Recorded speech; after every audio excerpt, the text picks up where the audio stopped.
Award last year, two things were confirmed in my mind. One, I had done something significant for the association, and yes, I was officially an old-timer. But since then, I've learned that is not necessarily true in all cases. This year's winner has energy and enthusiasm for life that belies his years in the industry. His first love as a young man was sports, and he was really quite a track and field star. But a serious illness resulted in his foregoing sports and schooling, and he began his career working in the coal mines of Great Britain at the tender age of 16. His humble beginnings in the forums industry came from selling bingo tickets to clubs in Great Britain. It was in the 70s when he expanded into a full-service printing company and experienced great success. At that time, Great Britain was dominated by direct sales, making the success of this upstart independent distributor all the more incredible. He's been across the pond many times and a regular at most EMIA functions. He says attending the meetings provides him with the knowledge to stay ahead of the pack and be a leader of the independent channel in Great Britain.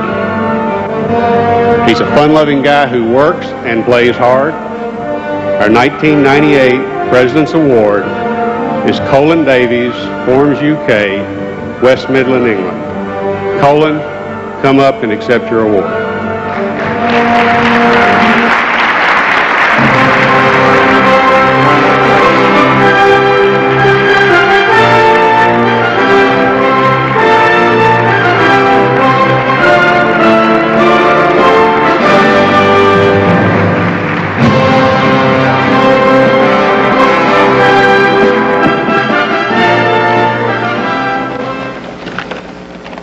Thank you, Mr. President.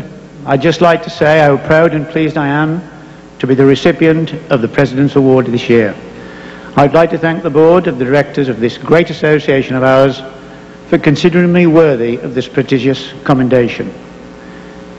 I'm conscious that there are countless members who would have been considered for this recognition, so to be chosen amidst America's top business leaders is especially gratifying to me. There is, however, an extra dimension to this accolade. Most of you will know that I'm a Brit. And according to your Justice Department, I come under the category of an alien. But I've never felt less like an alien in all my life when I visit this terrific country. The Americans are proud of their way of life, and rightly so. We too are proud of ours.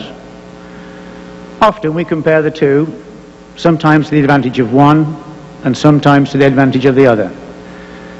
And although there are many differences, there are more points of similarity. And on the fundamentals of decency, freedom and justice, the two people are entirely at one. The historians amongst you will remember that the Brits, after burning Washington, D.C. in the summer of 1814, then attacked Baltimore by land and by sea. But thanks to the heroism of Fort McHenry and North Point, Baltimore held off the Brits, and Francis Scott's key commemoration of the fort's bombardment was later set to music to become America's national anthem. But there's always been a special relationship between America and Britain. There was Roosevelt and Churchill, then there was Clinton and Blair, Thatcher and Reagan, but of course the greatest relationship of all time is Linda and Colin. Some of you may know I met my lovely wife Linda at the 1999 convention in New Orleans, and in 1992 she sold her business forms business in El Paso, Texas, and moved to England. So you see, I consider myself to be half English and half American.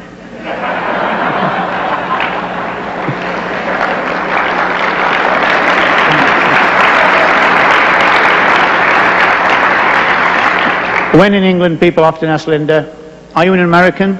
Linda replies very promptly, "No, I'm a Texan." 25 years of DNI membership have given me glorious rewards, not just in education, in training, but in friendship and camaraderie.